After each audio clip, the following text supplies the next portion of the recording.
ትራምፕ አልጨበጥ ብለዋል።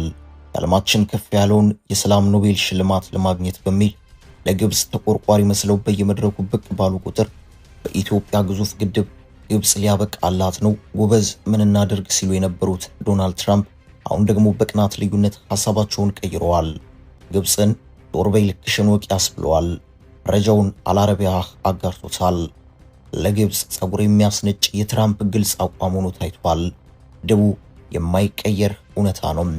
መረባረብ የነበረባችሁ ያኔ ገና በጅምሩ ላይ እያለ ነበርም። አሁን ወደ ኋላ የሚመለስ ነገር የለም፣ ምንም ነገር የለም። ያላችሁ አማራጭ እውነታውን መቀበልና መራራውን ኪኒን መዋጥ ብቻ ነው ሲሉ ትራምፕ በአፍሪካ የአረብና የመካከለኛው ምስራቅ ጉዳዮች ከፍተኛ አማካሪያቸው ማሳድ ቡሎስ በኩል አስነግረዋል። ይህ ለግብጽ ከባድ የፖለቲካ መርዶ ነው። ግብጽ ትራምፕ በዳሴው ፖለቲካ በኩል ቢረዱኝ በሚል ላቁን የናይል ሜዳሊያን ባንገታቸው ባጠለቀች በሰዓታት ውስጥ ይፋ የሆነ የትራምፕ አስተዳደር አቋም ነው።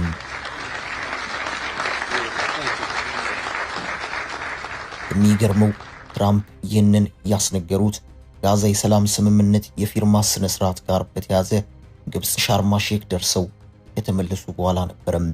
በዚሁ የግብጽ የሰዓታት ቆይታቸው ወቅት ትራምፕ አልሲሲን እሱ ጀግና ድንቅ መሪ ነው፣ እውነቴን የምላችሁ ይህ መልካም ሰው ነው እያሉ ሲያደንቋቸውም ነበርም።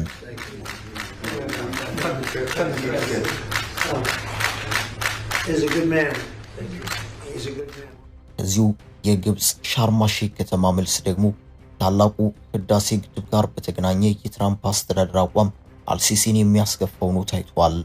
በአፍሪካ የአረብና የመካከለኛው ምስራቅ ጉዳዮች የፕሬዝዳንት ዶናልድ ትራምፕ ከፍተኛ አማካሪ ማሳድ ቡሎስ ታላቁ ህዳሴ ግድብ ላይ የኢትዮጵያና የግብጽ ውዝግብ ፖለቲካዊ ጫና ሳይሆን ቴክኒካዊ መንገድ መፈታት አለበት በማለት ለአልአረቢያ ጋዜጣ ተናግረዋል። ቡሎስ ሶስቱ ሊቀበሉት የሚችሉት ሰላማዊ መፍትሄ ላይ ለመድረስ አሜሪካ ሁኔታዎችን እያመቻቸች መሆኗን መጠቆማቸውን ዘገባው ጠቅሷል። ግድቡ እውነታ ሆኗል ያሉት ቡሎስ እንግዲህ ወደፊት ሊያራምድ የሚችለው መንገድ ከዚህ እውነታ መነሳት አለበት ሲሉም እጩን ተናግረዋል። የህዳሴ ግድብ ጉዳይ ለፕሬዝዳንት ትራምፕ እጅግ አስፈላጊና ስትራቴጂካዊ መሆኑንም ቡሎስ ጠቁመዋል። ሰውየው የትራምፕ አማካሪ ናቸው።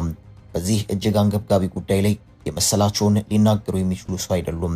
በአገራቸው አሜሪካና በትራምፕ አስተዳደር ተመክሮበት አቋም የተያዘበትን እውነታ ፍርጥ አድርገው አሳውቀዋል።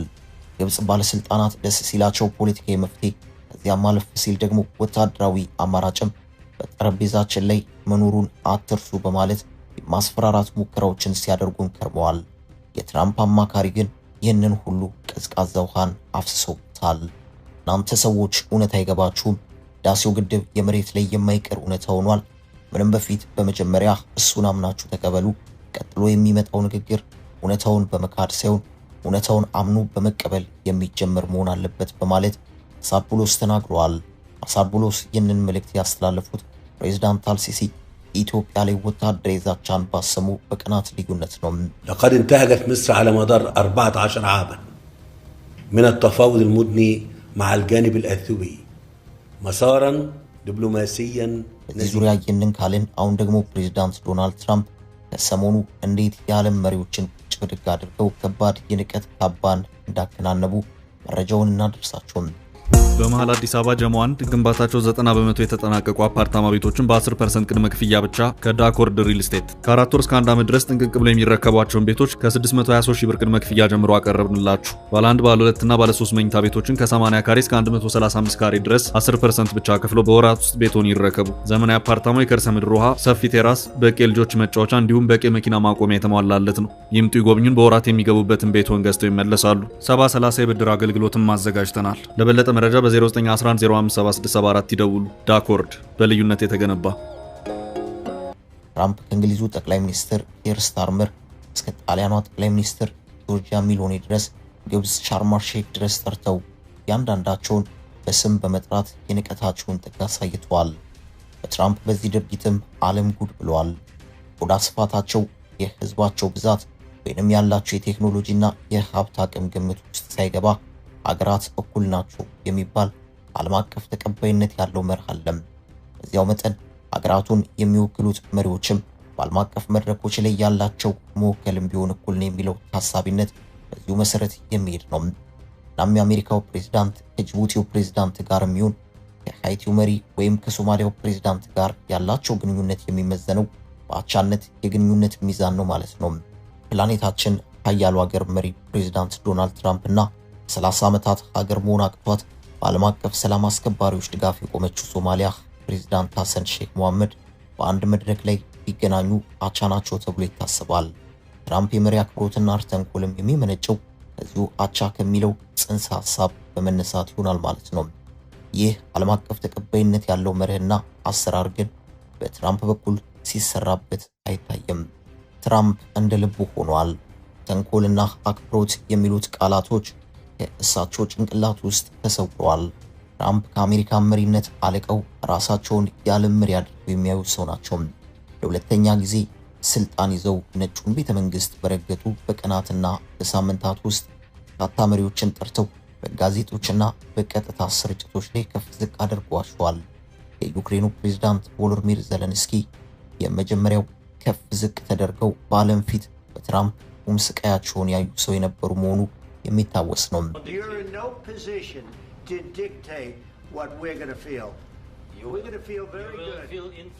ያን ጊዜ ያንን የፕሬዝዳንት ዜሌንስኪን በትራምፕ ከፍ ዝቅ መደረግን የተመለከቱ ሰዎች በእጅጉ ተገርመው የአንድ ሀገር መሪ እንዴት የሌላን ሀገር መሪ በዚህ ደረጃ ክብሩን ያሳጣል በማለት እንዲጠይቁም አድርጓቸዋል። ዶናልድ ትራምፕ ዜሌንስኪን እንደፈለጉ ያደርጓቸዋል። ዜሌንስኪ ሱፍ ሳትለብስ ነጩ ቤተ መንግስት ገባ፣ ይህ የዓለማችን ሀያል የሆነችውን አሜሪካንን የማይመጥን ነው ጭምር ተብለው ተጠይቀውም ነበረም። ከዚያ በሌላ ቀን በካሜራ ፊት ይኸው ዛሬ ሱፍ ለብሰህ አምሮብህ መጣህ እየተባሉም የመሪነት ክብርን በማይመጥን መልኩ ከፍ ዝቅ ሲደረጉም ታይቷል። ነገሩ እንደ ሀገር ስለሚታይና የሀገር ኃላፊነትም ካሜራም በላይ ስለሆነ እንጂ ትራምፕ ለመሪዎች ከሚያሳዩት እጅግ መስመር የለቀቀ ንቀት አንጻር በእንደዚህ አይነቶቹ መድረኮች ላይ መገኘቱን ባላስፈለገ ነበር የሚሉ በርካቶች ናቸው። በግብፁ ሻርም ሼክ የሰላም ስምምነት ፊርማ ላይ የበርካታ ሀገራትን መሪዎች የጋበዙት ዶናልድ ትራምፕ ያንዳንዶቹ መሪዎች የተላለፈው የጥሪ መልእክት ፕሮቶኮልን በጠበቀ መልኩ ሳይሆን ለዚሁ በአጭር መልእክት በስልክ ተገኙ ብቻ በሚል መሆኑን በዚያው በግብፁ መድረክ ላይ ሲናገሩ ተደምጠዋል። በዚህ መድረክ ላይ ከ20 በላይ ሀገራት መሪዎች ተገኝተዋል። ሆኖም ትራምፕ የድግሱ ባለቤትና አጋፋሪ ሆነው አምሽተዋል። ሁሉንም መሪዎች ኋላ ደርድረው እንደ ትምህርት ቤት የክፍል ስም ጠሪ እንትና መጣ፣ ያኛውስ የት ሄደ፣ እገሌ ብዬ የጠራሁት ተሳስቼ ነው፣ እገሌ የተባለው መሪ የመጣ መስሎኝ እኮ ነው፣ ለካ አልመጣም እንዴ በማለት ትራምፕ ፍጹም ፕሮቶኮልን ባልጠበቀ መልኩ ነገሮችን ሲያስኬዱ ታይተዋል። ትራምፕ በዚሁ የግብፅ ሻርም ሼክ ንግግራቸው ወቅት የእንግሊዙ ጠቅላይ ሚኒስትር ኪር ስታርመር፣ ፓኪስታኑ ጠቅላይ ሚኒስትር መሐመድ ሺንቤዝ ሸሪፍ እንደዚሁም የጣሊያኗ ጠቅላይ ሚኒስትር ጆርጂያ ሜሎኒ ከጀርባቸው ነበሩ። መሪዎቹን በስም እየጠሩ ሲያስተዋውቁም ሜሎኒ ከጀርባቸው እንደነበሩ ትራምፕ በሚገባ ያውቃሉ። ሆኖም በሀገራት ስም አጠራር ተርታ ላይ ደርሰው ጣሊያኗን ጠቅላይ ሚኒስትር ሲጠሩ ግን ሆን ብለው በሚመስል መልኩ የታለች በማለት ባይናቸው ያፈላልጉም ተይቷል። Where is she? There she is. You don't mind being called beautiful, right? Because you are. Thank you very much for coming. We appreciate it. በዚሁ መድረክ ላይ የታየው ሌላኛው ትዕይንት የ79 ዓመቱ አዛውንት ፕሬዝዳንት ዶናልድ ትራምፕ የ47 ዓመቱን ጎልማሳ ፕሬዝዳንት ኢማኑኤል ማክሮንን ጨብጠው አልለቅም በማለት እየወዘወዙ ሲያንገላቷቸው መታየቱ ነው።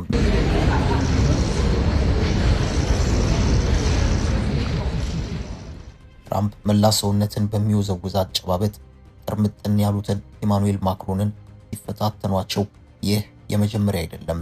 ከዚህ ቀደምም ትራምፕ ወደ ፓሪስ ባቀኑበት ወቅትም ማክሮንን ጨብጠው ነቅነቅ አድርገዋቸዋል።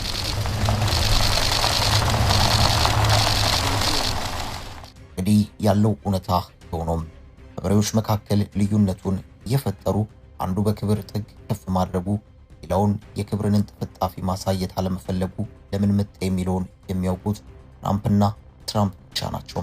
It's not what we said. He's a smart customer, I will tell you that. በአንድ ወቅት ዓለምን በቅኝ ግዛት አንቀጥቅጣ የገዛችውና ዛሬ ትራምፕ የሚናገሩትን እንግሊዘኛ ቋንቋ ሳይቀር ለዓለም ያበረከተችው እንግሊዝ ዩናይትድ ኪንግደም ጠቅላይ ሚኒስትር ኪር ስታርመር ሳይቀሩ በዚሁ የግብፅ ሻርም ሼክ መድረክ ላይ ለመሆኑ ዩናይትድ ኪንግደም የታለች በሚል ከክብር ዝቅ ስትልም ታይታለችም።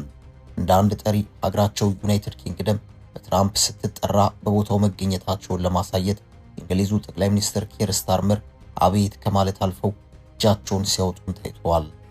United Kingdom, where's United Kingdom? Where's my friend? Where? እጅግ የሚገርመው ግን ትራምፕ ለመሆኑ ዩናይትድ ኪንግደም የታለች ብለው በግብፁ መድረክ ላይ ዝቅ አድርገው ከመጥራታቸው ከ4 ሳምንታት በፊት ትራምፕና ባለቤታቸው በዩናይትድ ኪንግደም ንጉሳውያን ቤተሰብ በለንደን ልዩ አቀባበል ተደርጎላቸው በፌሽታ ማሳለፋቸው ነው። And then attend the state banquet in St George's Hall, where both he and the king will give speeches. And a spectacular flyover in red, white and blue, marking an unprecedented second state visit to the UK by an American commander-in-chief. ግን ደግሞ ትራምፕ በዚሁ የግብፁ ሻርማ ሼክ መድረክ ላይ ታላቋን ብሪታንያ ሲያሳንሱም ታይቷል። ትራምፕ ለአውሮፓ ሀገራት መሪዎች ያላቸው ግምት በእጅጉ ዝቅ ያለ ሆኖ ይታያል። ከምን የመነጨ ነው የሚለው ነገር ግልጽ አይደለም።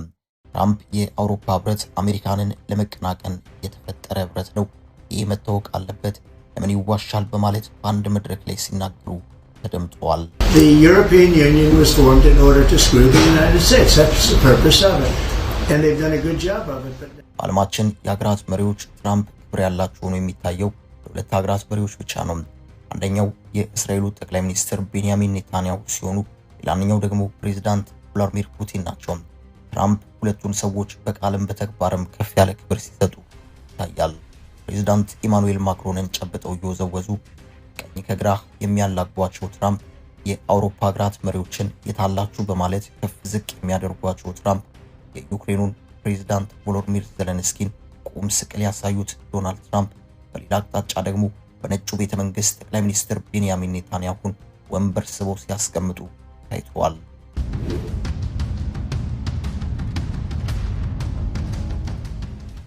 ትራምፕ ሌላኛው በእጅጉ የሚያከብሯቸውና የሚያደንቋቸው መሪ የሩሲያው ፕሬዝዳንት ቭላድሚር ፑቲን ናቸው። ትራምፕ ለፑቲን ያላቸው አድናቆት በእጅጉ ከፍ ያለ ነው። ፑቲን ዩክሬንን ወሯል፣ አውሮፓንም አዋርዷል በሚል ቀድሞ የባይደን አስተዳደርና የአሁኖቹ የአውሮፓ መሪዎች ተረባርበውባቸው ነበር።